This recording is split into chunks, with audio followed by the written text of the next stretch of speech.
Hello दोस्तों, good evening, नमस्कार। आप सभी लोगों का ऑप्टिमम एजुकेशन गाइडेंस पे स्वागत है। आज हम नया चैप्टर स्टार्ट कर रहे हैं, द लिविंग वर्ल्ड। हमारे 2 चैप्टर कंप्लीट हो चुके हैं। तो आप लोगों ने जिसने भी अभी नहीं देखा है तो वो पिछली वीडियो को जाके देख ले, ताकि उनको समझ में आ जाए। एक सीक्वेंस से बना रहेगा तो उनको सही समझ में आएगा। आज हम नया चैप्टर स्टार्ट कर रहे हैं, द लिविंग वर्ल्ड, सजीव जगत। इसमें हम सेल पढ़ेंगे, सेल के क्वेश्चन सॉल्व करेंगे, सेल थ्योरी से, और क्लासिफिकेशन हो गया,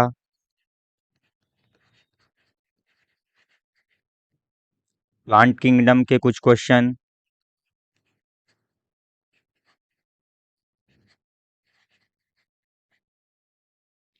ये इन सभी क्वेश्चनों को आज हम एमसीक्यूज पे अपने देखने वाले हैं। तो स्टार्ट करते हैं। ये कल का क्वेश्चन था कि कौन सा अम्ल प्रतिरोधक क्षमता में सुधार के लिए प्रयुक्त होता है। नाइट्रिक अम्ल, फॉर्मिक अम्ल, एस्कॉर्बिक अम्ल या लैक्टिक अम्ल। विच acid improves immunity use for nitric acid, formic acid, ascorbic acid या लैक्टिक एसिड। तो क्या होगा, किस किसने कल वीडियो देखा था? अगर जो देखा होगा तो उससे बन जाएगा। तो देखो, जो हम अभी एक दौर गुजर रहा था जिसमें हम बोल रहे थे कि अपनी इम्यूनिटी को बूस्ट करो, अपनी इम्यूनिटी को हाई करो। तो उसके लिए क्या सजेस्ट किया जा रहा था, क्या ज़्यादा खाओ। हाँ, उसके लिए आप लोगों को बोला जा रहा था कि आंवला खाओ, संतरा खाओ, है ना। तो ये क्यों? क्योंकि इसमें कौन सा एसिड होता है? Ascorbic acid.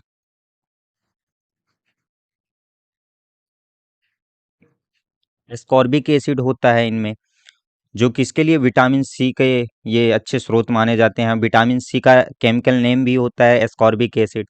तो इस पे अपना राइट आंसर क्या जाएगा? C number, C is the correct answer. प्रतिरोधक क्षमता में सुधार के लिए क्या प्रयुक्त होता है? Ascorbic acid. एस्कॉर्बिक अम्ल को हम क्या बोलते हैं? एक नाम और दूसरा एंटीऑक्सीडेंट। एंटीऑक्सीडेंट के नाम से भी जानते हैं किसको? एस्कॉर्बिक अम्ल को। तो चलिए अब नेक्स्ट अपने आज के पहले क्वेश्चन से स्टार्ट करते हैं। तो अभी लोगों ने, जितने भी अभी लोगों ने हमारे चैनल को सब्सक्राइब नहीं किया है, तो चैनल को सब्सक्राइब कर लें और वीडियो को लाइक ज़रूर कर लें। हाँ, और अगर आपके दोस्त भाई कोई हों तो आप उनको भी ये वीडियो की लिंक शेयर कर दें, ताकि वो भी इसका लाभ ले सकें। तो स्टार्ट करते हैं। हमारा पहला क्वेश्चन है कि निम्नलिखित में से कौन एक कोशिकीय जीव है? Which of the following is a unicellular organism? Amoeba, केचुआ, हाथी, बंदर या इनमें से कोई नहीं। तो बताइए, एक कोशिकीय जीव कौन सा है? तो हम अगर कोई भी जीव देखें, कोई भी जीवित जीव देखें, तो वह किससे मिलकर बने होते हैं? सेल से ही मिलकर बने होते हैं, है ना। अब एक कोश की जीव क्या है और बहुकोश की जीव? जो अगर एक सेल से बने हो, किससे? एक सेल से बना हो, तो वो क्या कहलाते हैं? एक कोश की जीव, यूनिसेलुलर। और यदि दो या दो से अधिक, दो या दो से अधिक कोशिकाओं सेल से मिलकर के बने हो, वो क्या कहलाते हैं? बहुकोश की जीव, मल्टीपल, है ना। तो जो एक कोश की जीव होते हैं, एक कोश की जीव में कौन कौन से आते हैं? जैसे एग्जाम्पल के लिए क्लेमाइडोमोनास हो गया, क्लेमाइडोमोनास हो गया,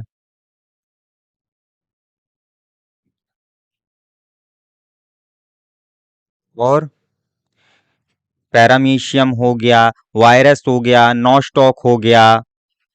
ये कैसे हैं? ये सभी एक कोश की जीव हैं। पैरामीशियम हो गया, वायरस हो गया, और नॉस्टॉक हो गया। ये सभी कैसे हैं? एक कोश की जीव। और जो बहुकोश की जीव में जैसे अपना आ गया, प्लांट आ गया, एनिमल आ गए, ये सभी कैसे हैं? बहुकोश की जीव हैं। अपना फंजाई आ जाता है, एल्गी आ गए, ये सभी कैसे हैं? बहुकोष्ठीय जीव। और इसमें कौन कौन से? क्लेमाइडोमोनास, पैरामीशियम, वायरस, नॉस्टॉक और एमीबा। तो अपना राइट आंसर इनमें से देख लीजिए कौन सा होगा? ए नंबर, अमीबा। तो इनमें से एक कोष की जीव कौन कहलाते हैं? जिनमें एक सेल्स पाई जाती है, राइट। तो ए अमीबा हो जाएगा अपना राइट आंसर। नेक्स्ट क्वेश्चन की ओर आगे बढ़ते हैं। मूल गोप रूट कैप नहीं पाया जाता है। तो रूट कैप किन में नहीं पाया जाता है? इन एक्वाटिक प्लांट्स में, मीजोफाइट्स में, थैलोफाइट्स में, या डिजार्ट प्लांट में, या मरुद्भिद प्लांट। तो कौन से पौधे होते हैं जिनमें रूट कैप नहीं पाया जाता है? हाँ,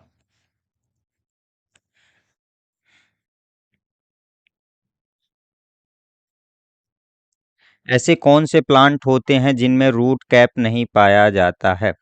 तो देखो, जो रूट होती है वह रूट दो प्रकार से होती है। एक टेप रूट होती है और दूसरी एडवेंशियस रूट। तो जो टेप रूट होती है वह कैसे बनती है? जो टेप रूट होती है वह मूलांकुर के द्वारा बनती है, मूलांकुर से बनी हुई होती है। और जो एडवेंशियस रूट होती है वह मूलांकुर से नहीं बनी हुई होती है। वह कौन कहलाती है? एडवेंशियस रूट कहलाती है।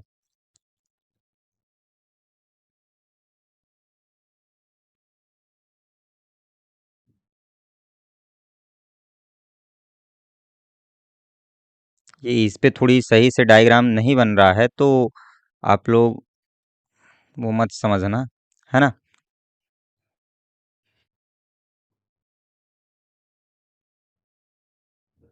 अब हम ही बना रहे हैं तो हम ही को इधर से पता चल रहा कि हम कैसे। ये समझ लीजिए कि हमारी कौन सी ये रूट है ना।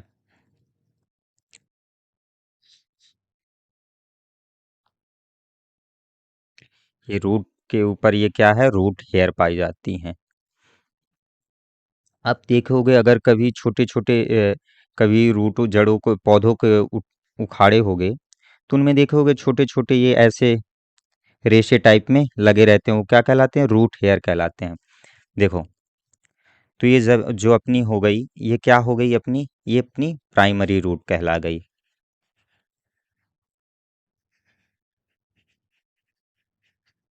ये अपनी क्या हो गई? ये सेकेंडरी रूट है। Secondary root. ये अपनी टर्सरी रूट कहला जाएगी, है ना। टर्सरी रूट है। तो यहाँ पे क्या होता है? यहाँ पे रूट कैप पाया जाता है। रूट कैप एक टोपी नुमा संरचना होती है। जैसे अपन लोग ना सर के ऊपर टोपी लगाते, सबसे ऊपर होती है, तो वही रूट के सबसे निचले वाले भाग पे क्या होता है? रूट कैप होता है। यहाँ पे रूट टिप्स होती है। और ये क्या है? अपने रूट हेयर हैं।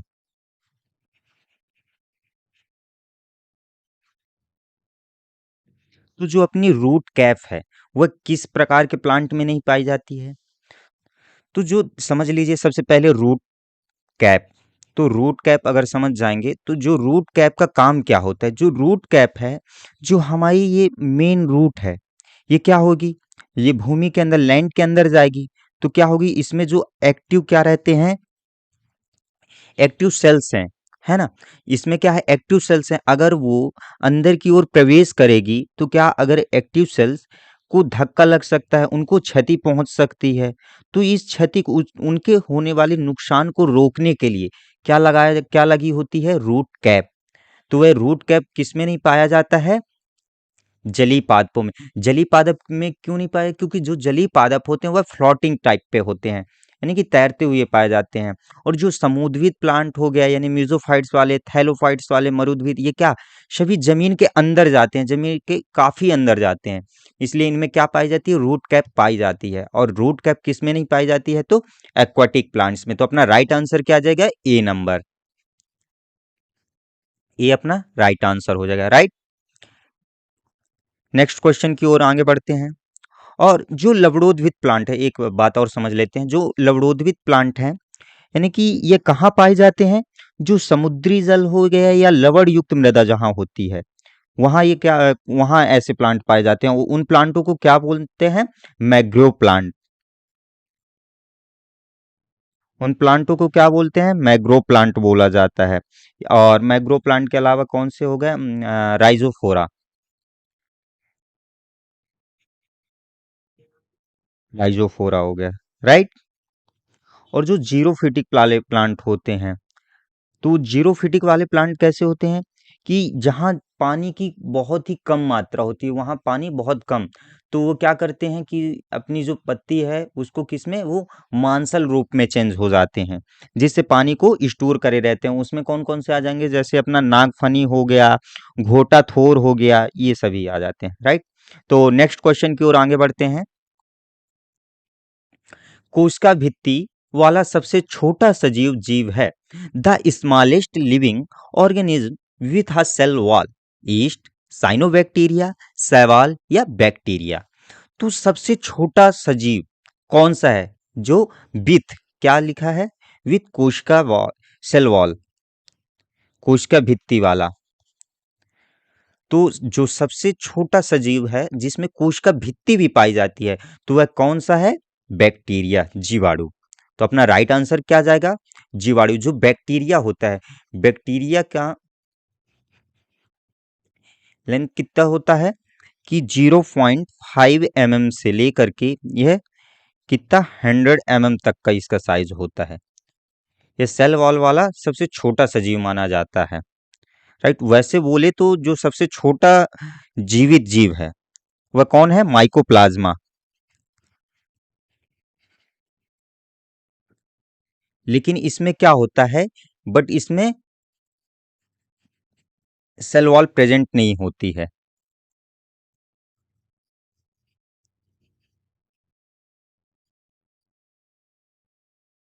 क्या होती है? सेल वॉल एब्सेंट होती है। तो इसलिए अपना राइट आंसर क्या जाएगा? बैक्टीरिया जाएगा। और जो अपने यूनिसेलुलर, कौन से? यूनिसेलुलर जो जीव होते हैं, वे क्या बिना ऑक्सीजन के, बिना ऑक्सीजन के भी जीवित रह सकते हैं। कौन? यूनिसेलुलर, एक कोश की जीव जो होते हैं। और जो मानव शरीर में सबसे बड़ी तंत्रिका कोशिका कौन सी होती है? तंत्रिका कोश सबसे लंबी और सबसे बड़ी जो होती है तंत्रिका कोशिका होती है मानव शरीर में, जिसको क्या बोलते हैं? न्यूरॉन। सबसे लंबी कितनी लेंथ होती है इसकी? 3 फीट के समथिंग इसकी लंबाई होती है, 3 फीट लंबी होती है। कौन? न्यूरॉन। तो अपना राइट आंसर इस पे क्या गया? बैक्टीरिया। नेक्स्ट क्वेश्चन की ओर आगे बढ़ते हैं। नीचे दिए गए कथनों का अध्ययन कीजिए। फर्स्ट क्या कह रहा है कि प्रोकैरियोटिक में केंद्रक नहीं होते। और दूसरा क्या कह रहा है कि एक कोशिका जीव में एकल कोशिका सभी कार्य करती हैं। तीसरा, नीले हरे शैवाल प्रोकैरियोट के उदाहरण है। यूकैरियोट में केंद्रक झिल्ली सहित सुसंगठित केंद्रक नहीं होता है।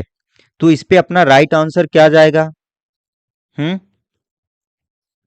तो क्या बोला है कि प्रोकैरियोट में केंद्रक नहीं होते हैं।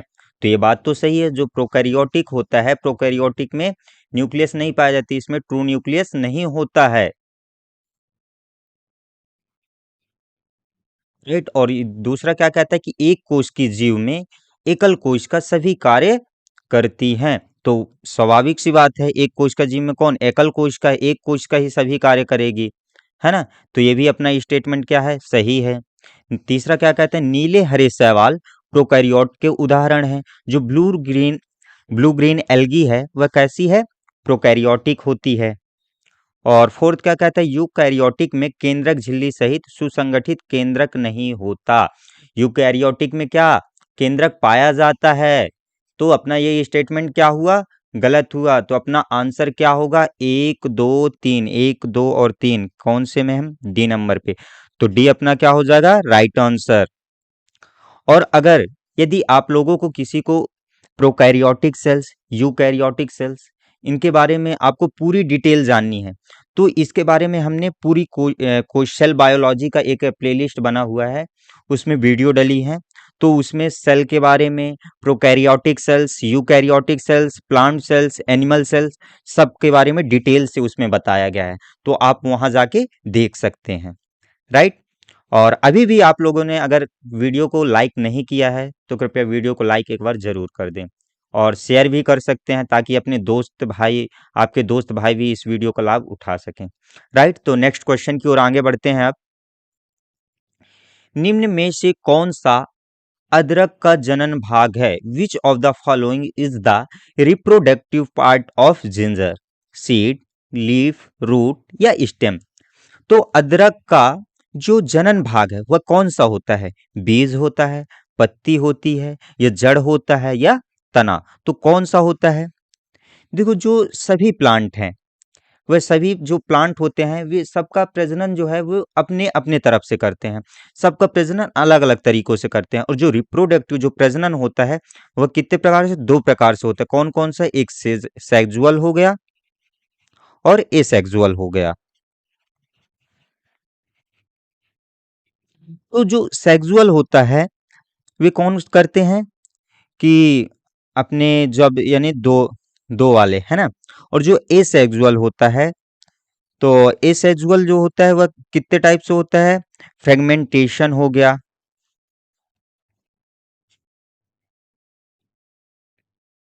तो जो प्लांट में कौन सा पाया जाता है? एसेक्सुअल मोस्टली पाया जाता है। तो फ्रेगमेंटेशन,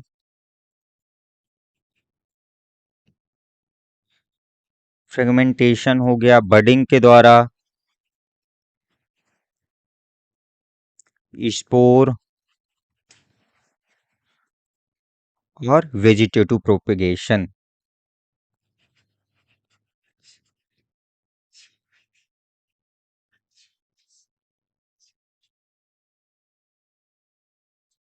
वेजिटेटिव प्रोपेगेशन।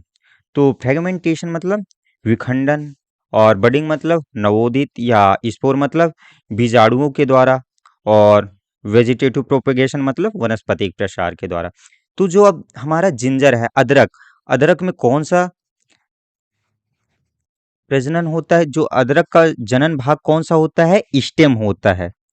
कौन सा? तना। वह तने के द्वारा क्या होता है कि आप देखे होंगे कि जो स्टेम यानी कि अदरक में एक छोटे छोटे से अंकुर निकल आते होंगे। वह अदरक का जो भाग होता है वह क्या कहलाता है? तना ही कहलाता है ना। देखे होंगे कि अदरक के ऊपर एक छोटे छोटे ऐसे भाग निकल आते हैं, है ना। कुछ दिनों तक अदरक को रख दोगे तो वह ऐसे छोटे छोटे भाग निकल आते हैं। इन छोटे छोटे भागों को क्या बोलते हैं अपन? रूट स्टॉक बोलते हैं। और फिर यही रूट स्टॉक किस में चेंज हो जाएंगे? नए अंकुर, जब ये नए अंकुर हैं ये किस में चेंज हो जाते हैं? अपनी लीफ में, पत्तियों में चेंज हो जाते हैं। और फिर ये पत्तियां किस में? डंठल में। डंठल से फिर क्या बन जाता है? अपने अपना अदरक पूरा बन जाएगा, है ना। और जो ये अदरक के अलावा कौन से और? आलू में भी यही प्रजनन पाया जाता है। आलू के अलावा और कौन से? हल्दी। तो इस पे अपना राइट आंसर क्या आ जाएगा कि अदरक का जनन भाग जो स्टेम के द्वारा प्रजनन इसमें और किस में होता है? अदर सॉरी, तो इसमें क्या पूछा है कि कौन सा अदरक का जनन भाग है? तो अदरक का जनन भाग क्या कहलाएगा? डी नंबर, तना। राइट, नेक्स्ट क्वेश्चन की ओर आगे बढ़ते हैं। पादप कोशिका के सबसे बाहरी आवरण का गठन द्वारा किया जाता है? तो जो प्लांट सेल्स है, प्लांट सेल्स के सबसे आउटर मोस्ट कवरिंग वह किसके द्वारा किया जाता है? सेलुलोज के द्वारा, लिग्निन के द्वारा, काइटिन के द्वारा, या ग्लाइको कैलिक्स के द्वारा, या इनमें से कोई नहीं? तो किसके द्वारा किया जाता है? हाँ, तो देखिए, जो प्लांट का सबसे बाहरी आवरण प्लांट का सबसे बाहरी आवरण इपिडर्मिस है ना, वह किस किस से मिलकर के बनी होती है? सेल्यूलोज, सेल्यूलोज हो गया, हेमी सेल्यूलोज हो गया,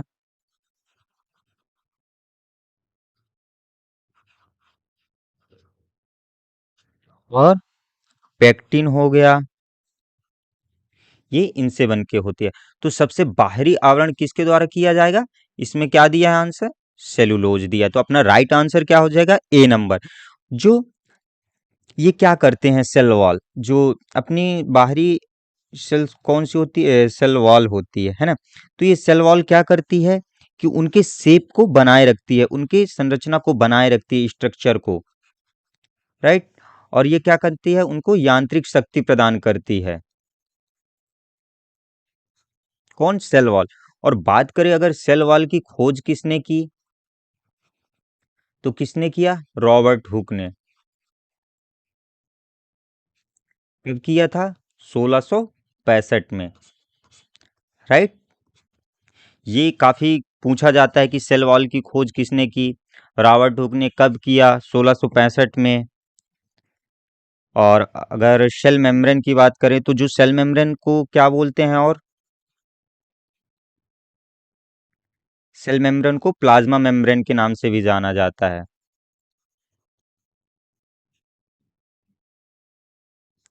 और जो सेल मेम्ब्रेन किसकी किसकी बनी होती है? लिपिड और प्रोटीन की।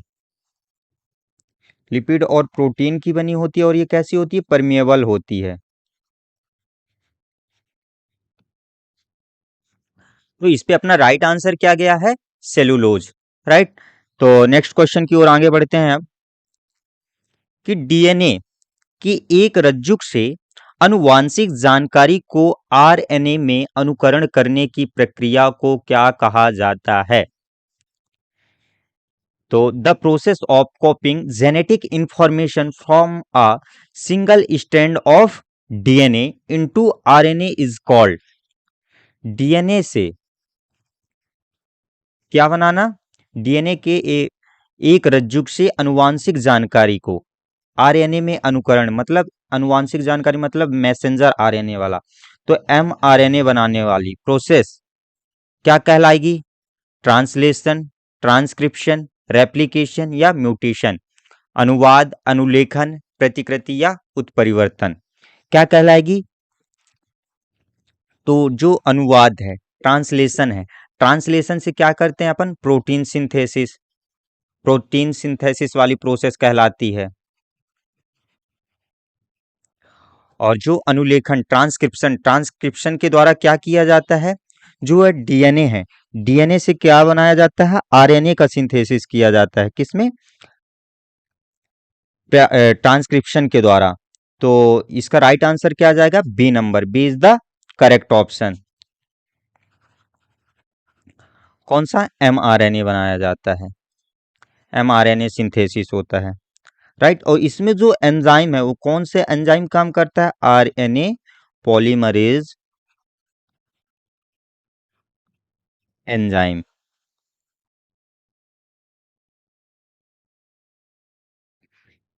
और रेप्लिकेशन, रेप्लिकेशन मतलब होता क्या है?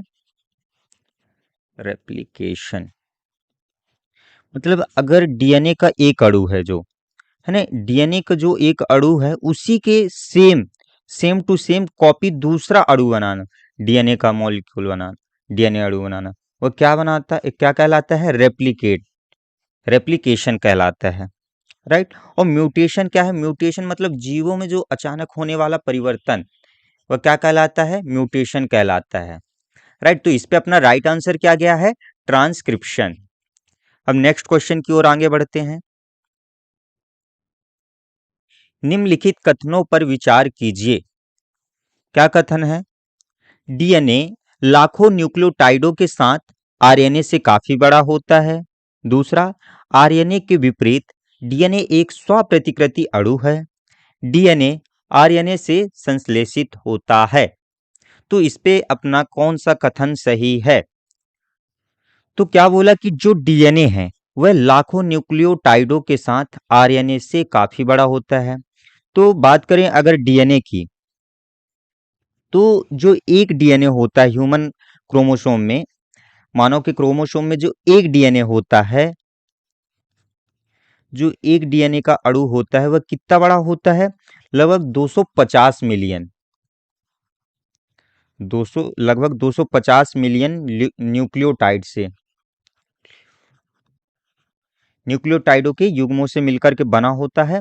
तो ये क्या होता है? और बहुत लंबा होता है। राइट। और जो आरएनए होता है वह कितने? हजारों न्यूक्लियोटाइड से।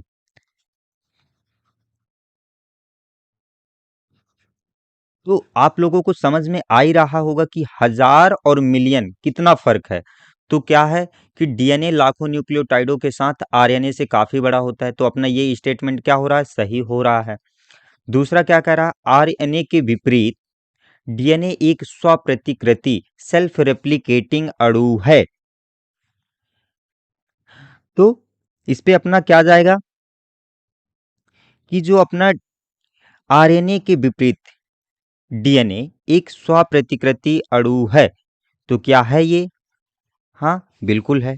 और जो तीसरा क्या है कि डीएनए आरएनए से संश्लेषित होता है। तो क्या डीएनए जो है आरएनए से संश्लेषित होता है, नहीं, बल्कि जो आरएनए है वह किससे संश्लेषित होता है, डीएनए से संश्लेषित होता है। हम्म तो इस पे अपना राइट आंसर क्या जाएगा, केवल एक और दो हो जाएगा।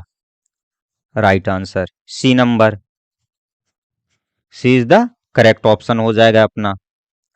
राइट। और डीएनए और आरएनए के बारे में हम थोड़ी और कुछ जान लेते हैं कि डीएनए का फुल फॉर्म क्या होता है, डीऑक्सी राइबो न्यूक्लिक एसिड। और आरएनए का फुल फॉर्म क्या होता है, इनको रुक जाओ एक मिनट, इसको रफ कर देते हैं, है ना।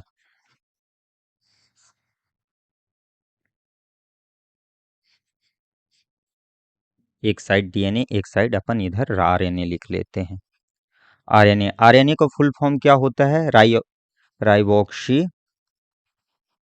Ribo nucleic acid, sorry nucleic acid. Right. और जो डीएनए है वह कौन सी शुगर से मिलकर बना होता है, डीऑक्सी डीऑक्सी राइबोज शुगर से। और जो आरएनए होता है ये राइबोज शुगर से। डीएनए की बात करें तो ये क्या होता है, लंबा होता है, इससे आरएनए से काफी लंबा। और ये कैसा होता है, छोटा होता है। अगर डीएनए की बात करें तो यह क्या होता है, इसमें सेल्फ रेप्लिकेटिंग पाया जाता है, स्व प्रतिकृति, है ना। तो सेल्फ रेप्लिकेशन, रेप्लिकेशन। और जो डीएन आरएनए है ये खुद डीएनए से क्या होता है, डीएनए से सिंथेसिस होता है।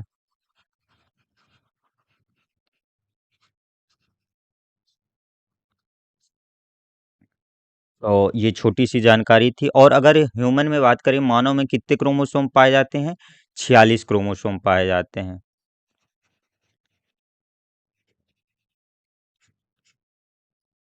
राइट, नेक्स्ट क्वेश्चन की ओर आगे बढ़ते हैं अपन। विषाणुओं से संबंधित निम्नलिखित कथनों पर विचार कीजिए। तो जो पहला कथन क्या है कि विषाणु जो वायरस है वह आमतौर पर जीवाणु से बड़े होते हैं। दूसरा क्या है, विषाणु जो वायरस की कोई कोशिकीय संरचना नहीं होती है। तो ऊपर दिए गए कथनों में से कौन सा कथन सही नहीं है, तो इस पे कौन सा सही नहीं है ये बताना है। तो विषाणु आमतौर पर जीवाणु से बड़े होते हैं, तो यही आंसर अपना, क्योंकि जो जीवाणु होते हैं वह वायरस से बड़े होते हैं, है ना। तो क्या हो जाएगा, ये तो नहीं, तो अपना ये राइट आंसर। लेकिन दूसरा कथन भी पढ़ लेते हैं कि विषाणु की कोई कोश की संरचना नहीं होती है। तो भाई विषाणु है, अगर वायरस है तो वो तो कोश की यूनिसेल्युलर भी होगा, तो कोश की संरचना होगी। तो अपना ये स्टेटमेंट क्या है, गलत हो रहा है। तो इसमें अपना राइट आंसर क्या जाएगा, एक नंबर जाएगा कि वायरस जो होता है वह, यानी कि जीवाणु से क्या होते हैं, छोटे होते हैं। तो अपना राइट आंसर क्या आ जाएगा, ए जाएगा। और जो वायरस है काफी छोटा संक्रामक एजेंट भी के रूप में भी जाना जाता है। कौन, वायरस। ये जो वायरस होते हैं ये एनिमल से लेकर के, एनिमल हो गया, प्लांट हो गए, माइक्रो ऑर्गेनिज्म हो गया, बैक्टीरिया हो गए, ये सभी जीवों को संक्रमित कर सकते हैं, इनमें ये गुण पाया जाता है। और जो वायरस हैं एक तो बता ही चुके कि ये बैक्टीरिया से छोटे होते हैं, राइट। तो इस पे अपना राइट आंसर क्या गया, A number, only one. Next question की ओर आगे बढ़ते हैं। पादपों तथा वृक्षों में जल चूषण दाब के कारण ऊपर चढ़ता है, निम्न में से कौन सी घटना इस चूसक दाब का कारण है? तो पहला है वाष्पोत्सर्जन, श्वसन, प्रकाश संश्लेषण, अवशोषण। तो इस पे क्या होगा right right answer, transpiration, respiration या फोटोसिंथेसिस या एब्जॉर्प्शन। तो क्या होगा? हाँ, तो देखो जो वाष्पोत्सर्जन, वाष्पोत्सर्जन मतलब होता क्या, जो प्लांट है, प्लांट के वायवीय भाग मतलब, है ना, तो जो प्लांट के वायवीय भाग से जल की वाष्प के रूप में हानि होना, वह क्या कहलाता है, ट्रांसपायरेशन, वाष्पोत्सर्जन। तो इस पे राइट आंसर क्या जाएगा अपना, कि जो जल चूसण दाब के कारण ऊपर चढ़ता है, तो किसके कारण चढ़ता है, कौन सी घटना होती है इसमें, वाष्पोत्सर्जन, ट्रांसपायरेशन। और फोटोसिंथेसिस, फोटोसिंथेसिस तो आप लोग जानते ही हैं कि क्या करना, भोजन, सूर्य के प्रकाश के द्वारा भोजन का निर्माण करते हैं, कौन, पौधे। वह कौन सी प्रक्रिया कहलाती है, प्रकाश संश्लेषण। और अवशोषण मतलब एब्जॉर्ब करना, क्या कहलाएगा अपना, एब्जॉर्प्शन। तो इस पे अपना राइट आंसर क्या आ जाएगा, ए नंबर। नेक्स्ट क्वेश्चन की ओर आगे बढ़ते हैं। खाने वाले भागों के स्तंभ फर्स्ट का स्तंभ टू से मिलान कीजिए। जो कॉलम एक है, कॉलम दो से मिलान करना है कि जो मूल है मतलब जड़, जड़ का कौन, जड़ में कौन से, ये जो अपने दिए गए हैं इधर, जड़ का कौन, यानी कि जड़ का कौन से प्लांट का जड़ खाते हैं, कौन सी प्लांट का स्टेम, कौन से प्लांट का अपन बीज, कौन से प्लांट के फल। तो जो मूल जड़ का किसका खाते हैं, मूंगफली, सेब, गन्ना या गाजर। तो क्या जाएगा, ए का 4 हो जाएगा। तना, स्टेम किसका, गन्ने का, तो बी का क्या हो जाएगा, 3। बीज, सीड, ये क्या हो जाएगा, बीज किसका खाते हैं, मूंगफली, तो सी का 1। डी, फल, फल का कौन सा, सेब, तो डी का 2। तो आप देख लीजिए, 4 3 1 2, 4 3 1 2, तो अपना तीसरा हो जाएगा राइट आंसर, राइट, तीसरा अपना राइट आंसर हो जाएगा, तीसरा नंबर, है ना। तो नेक्स्ट क्वेश्चन की ओर आगे बढ़ते हैं अब। राइबोसोम निम्नलिखित में से किसके लिए कार्य स्थल है? प्रोटीन संश्लेषण, प्रकाश संश्लेषण, वसा संश्लेषण या श्वसन। तो बताइए कि जो राइबोसोम है किसके लिए कार्य स्थल है? Ribosome is the work place for which of the following, protein synthesis, photosynthesis, fat synthesis या रेस्पायरेशन। तो जो राइबोसोम है, ये राइबोसोम पाया कहाँ जाता है, जो साइटोप्लाज्म है, साइटोप्लाज्म, साइटोप्लाज्म में झिल्लीदार झिल्लीदार के रूप में दानेदार संरचनाएं होती हैं, वह क्या कहलाता है अपना, राइबोसोम कहलाता है।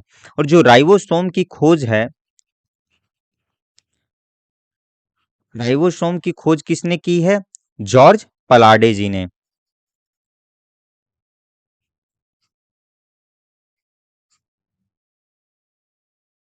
कब किया था, 1953 पे।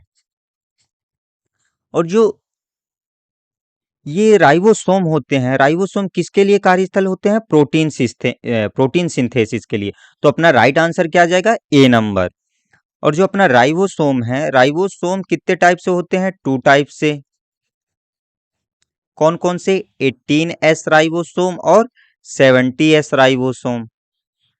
जो एस है, ये एस क्या होती है, उनकी एक यूनिट होती है, जो क्या मापती यूनिट होती है, जो घनत्व और आकार, उनकी डेंसिटी और आकार को मापती है, कौन, ये यूनिट, इसलिए ये यूनिट से। और जो 80 यूनिट्स है, 80 18S, ये कितने कितने कितने से मिलकर के बना हुआ होता है, 16S प्लस 40S। और जो 70S है वो 50S और 30S से। और जो अपना राइबोसोम है, राइबोसोम, ये किस किस से मिलकर के बना हुआ होता है? राइबोन्यूक्लिक एसिड, राइबोन्यूक्लिक एसिड और प्रोटीन से मिलकर के बना हुआ था, प्रोटीन से बने होते हैं, राइट। तो अगर इसमें इनकी प्रोटीन की और इनकी बात करें तो कितना कितना होता है, तो जो 70S है, 70S में 60% RNA और प्लस 40% प्रोटीन, और 80S की बात करें तो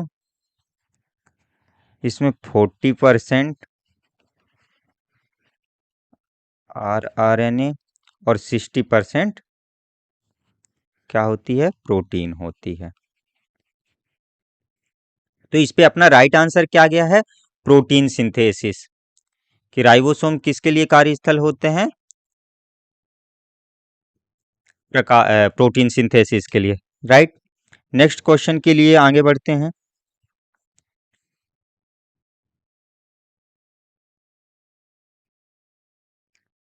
निम्नलिखित में से कौन सा अंग एक प्रोकैरियोटिक सेल्स में समानता दिखाता है? माइटोकॉन्ड्रिया, क्लोरोप्लास्ट, या क्लोरोप्लास्ट और माइटोकॉन्ड्रिया दोनों, या इनमें से कोई नहीं? तो प्रोकैरियोटिक सेल्स, माइटोकॉन्ड्रिया और क्लोरोप्लास्ट, तो अपन देखते हैं कि जो माइटोकॉन्ड्रिया है और क्लोरोप्लास्ट, वे दोनों एकल सेल्स वाले में पाए जाते हैं। तो इस पे अपना राइट आंसर क्या आ जाएगा, C number, C is the correct option, कि क्लोरोप्लास्ट और माइटोकॉन्ड्रिया दोनों समानता प्रदर्शित करते हैं, राइट।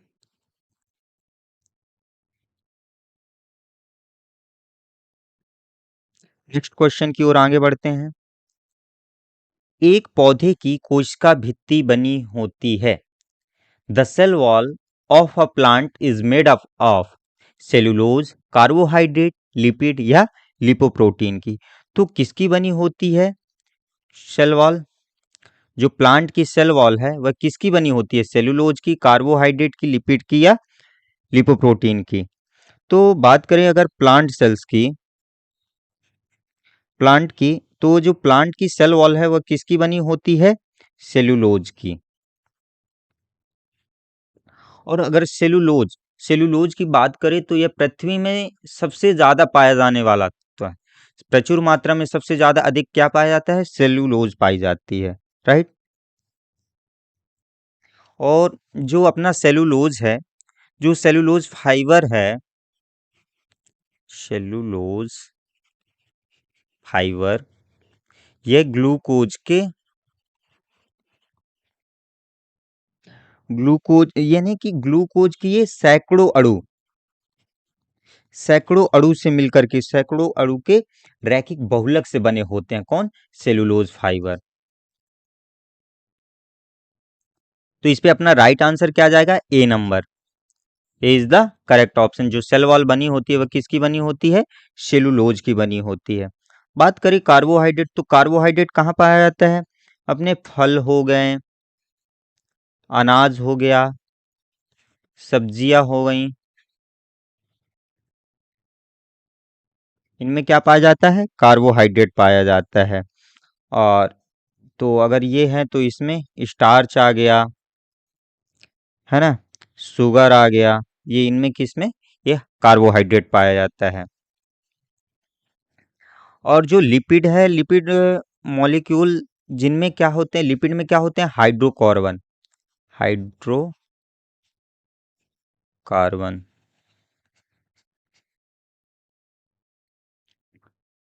और जो लिपोप्रोटीन है, लिपोप्रोटीन कैसा है, बायोकेमिकल है।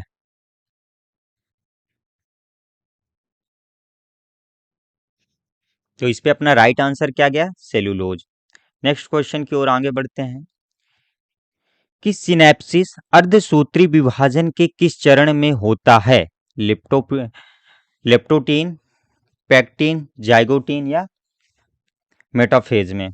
तो जो सिनेप्सिस अर्धसूत्री विभाजन है किस चरण में होता है? देखो अब जो कोई भी सेल है तो वह सभी सेल क्या करती हैं, मल्टीप्लिकेशन करती हैं। मतलब गुणन करेंगी तभी तो वह दूसरी सेल्स में परिवर्तन, एक सेल से दूसरी सेल, फिर दो सेल से चार सेल ऐसे बनती हैं। सेल डिवीजन होगा तभी तो ग्रोथ होगी, वृद्धि होगी, है ना। तो जो सेल डिवीजन होता है वह तीन प्रकार से होता है। पहला हो गया माइटोटिक,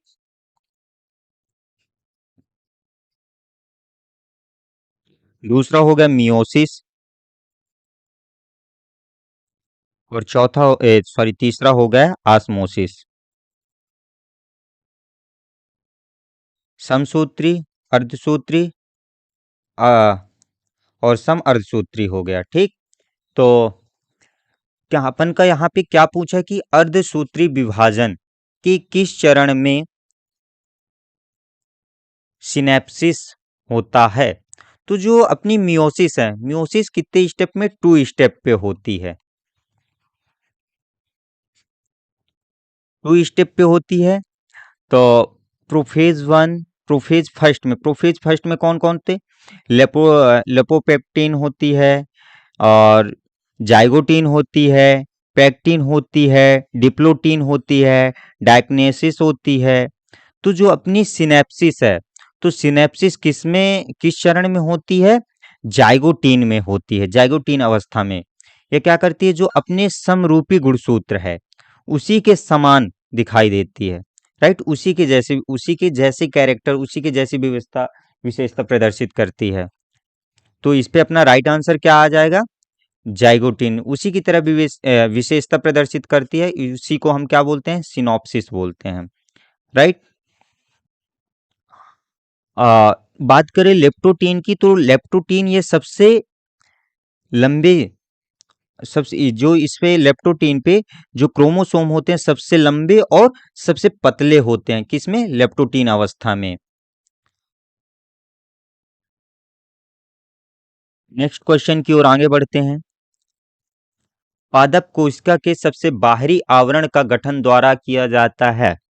ये अभी क्वेश्चन आया था इसके पहले, लेकिन दूसरे तरीके से पूछा गया था। तो इसका राइट आंसर क्या हो जाएगा, cellulose, A number is the right answer. देख लीजिए ये बार बार पूछा जा रहा है, मतलब ये काफी आता होगा, है ना। नेक्स्ट क्वेश्चन अपना क्या है कि श्वसन गुणांक अनुपात।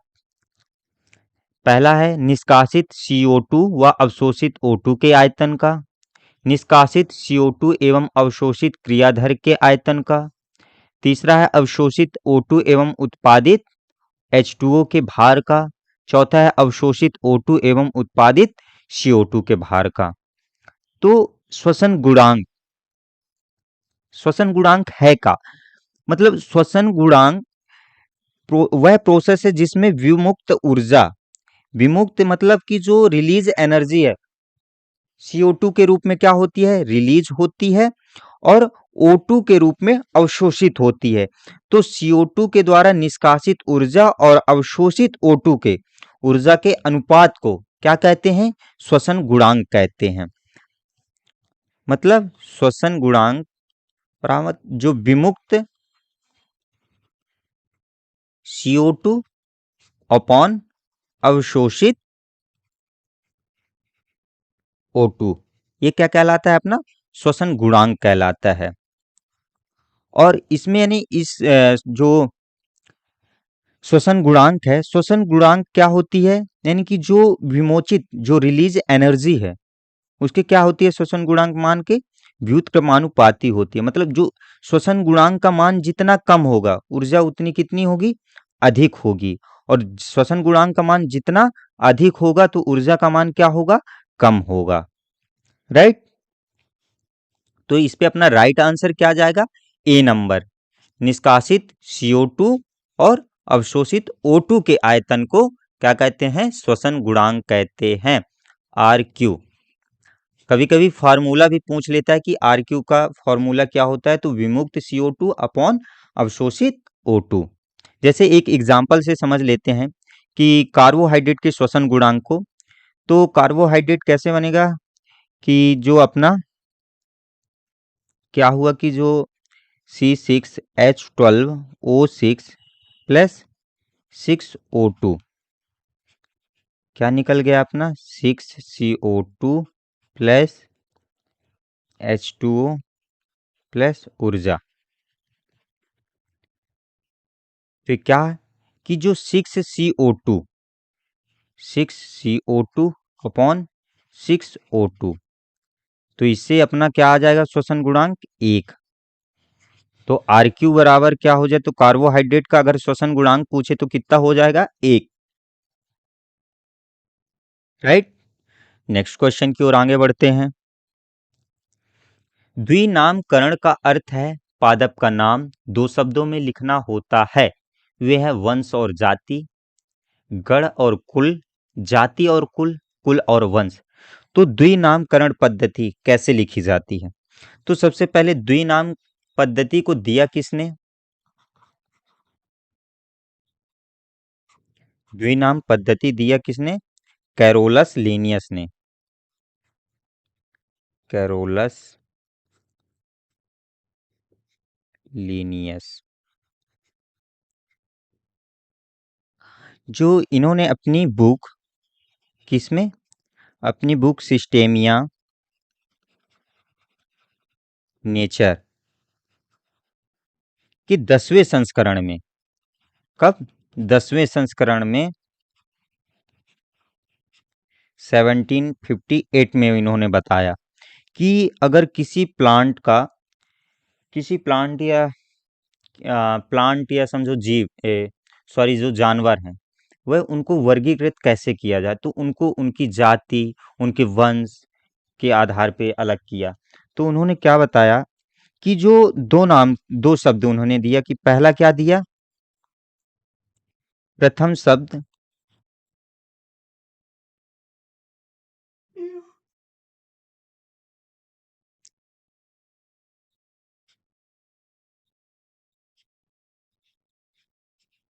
प्रथम शब्द क्या दिया, वंश, और द्वितीय शब्द क्या दिया उन्होंने, जाति।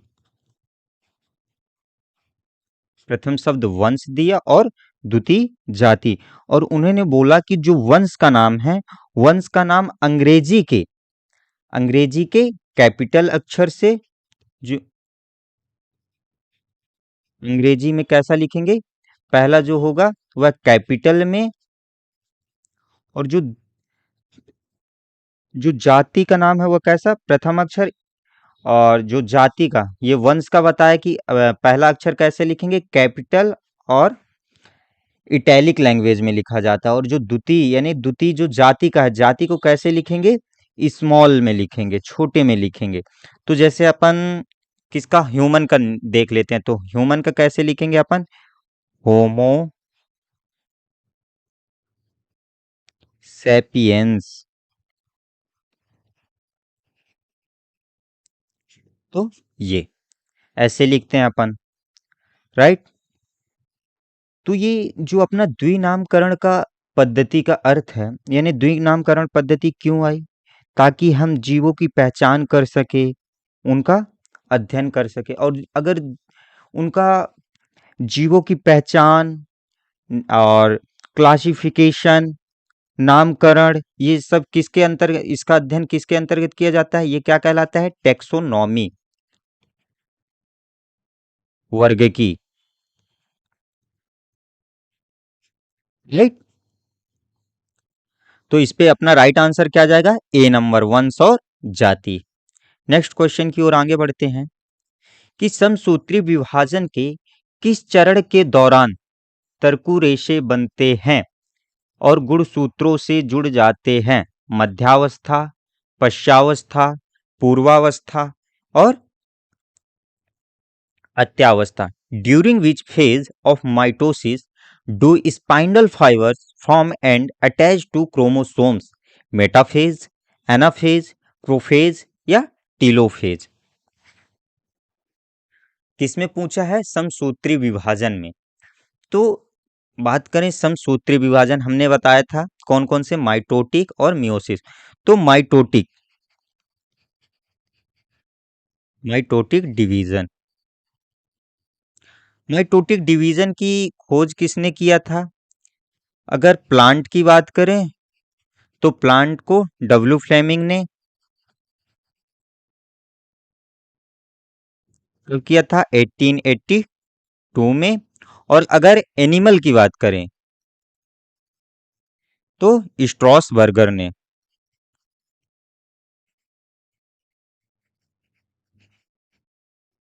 अब 1875 में। तो जो समसूत्री विभाजन, माइटोटिक डिवीजन, माइटो समसूत्री विभाजन को और किस दूसरे नाम से जाना जाता है? इसको अपन सोमैटिक सेल डिवीजन भी बोलते हैं। सोमैटिक सेल डिवीजन और इनडायरेक्ट सेल डिवीजन भी बोला जाता है।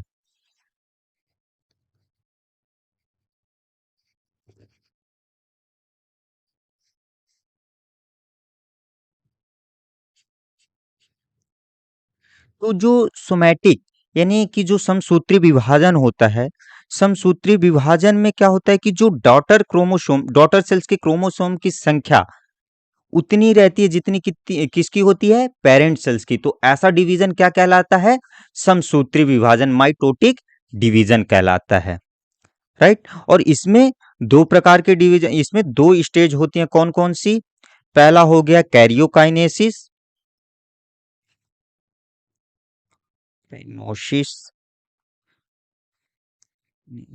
और दूसरी होती है साइटोकाइनोसिस।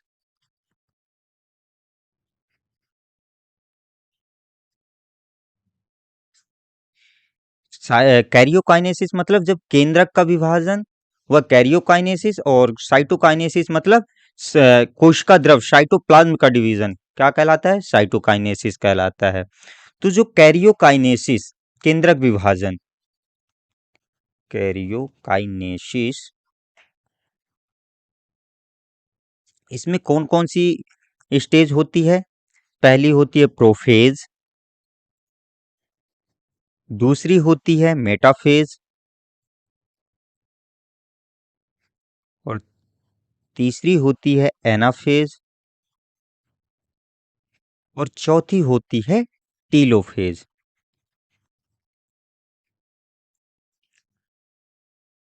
तो अब थोड़ा थोड़ा इनके बारे में भी समझ लीजिए। और अगर आप लोगों को सेल डिवीजन पढ़ना है अच्छे से, तो आप हमें कमेंट करके बताइएगा कि क्या आप लोगों को सेल डिवीजन पढ़ने की ज़रूरत है पूरा। तो हम इसकी अलग से अच्छे से पूरी सेल डिवीजन अच्छे से एक्सप्लेन करके वीडियो बना देंगे।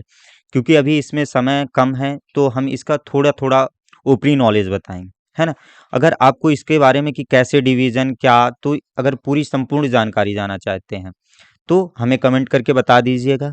तो हम इसके बारे में, इसकी समसूत्री विभाजन, अर्धसूत्री विभाजन, इसकी एक अलग अलग सेपरेट कंप्लीट वीडियो बना देंगे। तो प्रोफेज, प्रोफेज में क्या होता है कि ये जो न्यूक्लियस के पहले डिवीजन की अवस्था होती है, और जो प्रोफेज होती है सबसे लंबी चलने वाली अवस्था होती है। इसमें क्या है कि जो केंद्रक होता है वह बहुत बड़ा होता है और स्पष्ट रूप से दिखाई होता है। और जो इसमें क्रोमोसोम होते हैं वह कैसे धागे के समान क्या होते हैं? इसमें धागे के समान लिपटे हुए एक दूसरे से दिखाई देते हैं। किसमें? प्रोफेज अवस्था में। राइट। फिर उसके बाद क्या आती है? मेटाफेज। प्रोफेज के बाद कौन सी आती है? मेटाफेज आती है। और जो इसमें क्या होता है कि जो न्यूक्लियर मेम्ब्रेन होती है वह क्या होने लगती है? लुप्त हो जाती है, समाप्त होने लगती है। और इसमें किसका फॉर्मेशन होता है? स्पाइंडल का। किसका? फाइबर्स, स्पाइंडल तर्कु जो अपना है उसका फॉर्मेशन होने लगता है। और फिर क्या होते हैं कि ये स्पष्ट रूप से इसमें दिखाई देने लगते हैं मेटाफेज में। और ये क्या करते हैं? क्रोमोसोम से जुड़ने लगते हैं। तो इस पे अपना राइट आंसर क्या जाएगा कि समसूत्री विभाजन के किस चरण में? मेटाफेज में। तो ए नंबर हो जाएगा अपना राइट आंसर। तो और देख लेते हैं कि एनाफेज क्या है और टीलोफेज। तो एनाफेज जो होती है ये सबसे छोटी अवस्था होती है। और इसमें क्या होता है? जो सेंट्रोमियर है वो क्या होते हैं? दो भागों में बट जाते हैं। और दो भागों में बट के क्या होते हैं? वो ध्रुवों की ओर बढ़ने लगते हैं। जो अपने सेंट्रोमियर हैं वो कैसे होंगे, दो भागों में बट जाएंगे और कहाँ, यानी कि ध्रुवों की ओर, ऊपर की ओर अपने, यानी कि ये ध्रुवों की ओर ऊपर बढ़ने लगते हैं, विपरीत ध्रुव में जाने लगते हैं। और इनका इस समय शेप कैसे हो जाता है, भी आकार का हो जाता है, जे आकार का हो जाता है और आई आकार का शेप हो जाता है। और फिर जब ये ध्रुवों के बाद कि फिर अंत में कौन सी आती है, जब ध्रुवों के पास ये चले जाते हैं तो फिर अंत में आती है अपनी टीलोफेज अवस्था। ये एनाफेज के बाद वाली सबसे अवस्था होती है और इसमें क्या होते हैं, जो क्रोमोसोम होते हैं वह कैसे होने लगते हैं, अनकॉइलिंग होने लगते हैं। और इसमें क्या हो जाते हैं, वह सबसे लंबे हो जाते हैं और पतले रूप से स्पष्ट दिखाई देते हैं। और यहाँ से टीलोफेज से ही क्या होता है, जो न्यूक्लियर मेम्ब्रेन है उसका फॉर्मेशन होने लगता है। और फिर जो न्यूक्लियर मेम्ब्रेन का फॉर्मेशन हो जाता है, फिर जो दोनों ध्रुव हैं, दोनों ध्रुवों में क्या होगा कि जो न्यूक्लियस का फॉर्मेशन हो जाएगा, फिर यहाँ से न्यूक्लियस डिवीजन होता है। इसी को अपन क्या बोलते हैं, कैरियोकाइनेसिस बोलते हैं, राइट। तो अपना राइट आंसर इस पे क्या गया, मेटाफेज गया। नेक्स्ट क्वेश्चन अपना क्या है कि कोशिका विभाजन में चरण जिसमें जीवन प्रावस्था, जीवन फेज, एस फेज और G2 फेज, तो यह किस में होती है, मेटाफेज में, प्रोफेज में, एनाफेज में या इंटरफेज में। तो जो यह जीवन फेज होती है, क्या पूछा है कि जिसमें जीवन, एस फेज और G2 फेज, तो यह किस में होती है, तो यह होती है इंटरफेज में। जो यह इंटरफेज है, यह सेल डिवीजन की सबसे लास्ट अवस्था होती है, सबसे लास्ट स्टेज होती है। कौन से, इंटरफेज। और इसी में कौन कौन से आते हैं, अपना जीवन हो गया, एस हो गया और G2 हो गया, राइट। तो इसका अपना राइट आंसर क्या गया है, इंटरफेज। तो अगर देखो अभी यहाँ तो मुझे समय का अभाव है, समय की कमी है, इसलिए मैं इनको अभी अच्छे से एक्सप्लेन नहीं कर रहा हूँ। अगर आप लोगों को चाहिए कि हमें समसूत्री, अर्धसूत्री, सेल डिवीजन इनका तो अच्छे से पढ़ना है, पूरी जानकारी चाहनी है, तो आप हमें कमेंट करके बताइएगा। हम आप लोगों को पूरी जानकारी, यानी कि पूरी एक कंप्लीट सेपरेट वीडियो बना देंगे, समसूत्री विभाजन की अलग, अर्धसूत्री विभाजन की अलग। तो नेक्स्ट क्वेश्चन की ओर आगे बढ़ते हैं। ये नेक्स्ट क्वेश्चन आप लोगों के लिए है कि राइबोसोम से बनता है डीएनए तथा आरएनए से, आरएनए तथा प्रोटीन से, डीएनए तथा प्रोटीन से, आरएनए तथा एमिनो एसिड से। Ribosomes are made up of DNA and RNA, RNA and protein, DNA and proteins, RNA and amino acid। हमने जब राइबोसोम का टॉपिक आया था तो उसमें हमने बताया था, अगर जिसने इस वीडियो को पूरी अच्छी तरीके से देखा होगा तो उससे ये आंसर बन जाएगा। तो इस क्वेश्चन का आंसर आप लोग जरूर देना और हमें कमेंट करके आप लोग जरूर बताना। तो लास्ट में बस एक ही कहना है कि अगर अभी भी आप लोगों ने वीडियो को लाइक नहीं किया है तो वीडियो को लाइक ज़रूर कर दें और हमारे चैनल को भी सब्सक्राइब ज़रूर कर लें। और अगर आपके कोई दोस्त भाई हैं तो उनको भी शेयर कर देना ताकि वो भी इस वीडियो का लाभ ले सके और वो भी सीटेट क्वालिफाई कर सके। और ये सीटेट के अलावा भी जो कॉम्पिटिटिव एग्जाम है तो उसमें तो यही साइंस पूछी जाती है, तो साइंस में मोस्टली ऐसे ही क्वेश्चन बनते हैं, टॉपिक तो वही है ना, तो वही यही ही आएगा। तो अगर साइंस का आपको और साइंस के जितने भी अगर कंप्लीट वीडियो देखनी है तो हमारे चैनल में सेल बायोलॉजी हो गया, बायोटेक्नोलॉजी से रिलेटेड वीडियो डाली जाती हैं, तो आप वहां से जाके देख सकते हैं, राइट। और अगर अभी भी आप लोग हमारे टेलीग्राम चैनल से नहीं जुड़े हैं तो ऑप्टिमम एजुकेशन गाइडेंस के नाम से टेलीग्राम चैनल मिल जाएगा।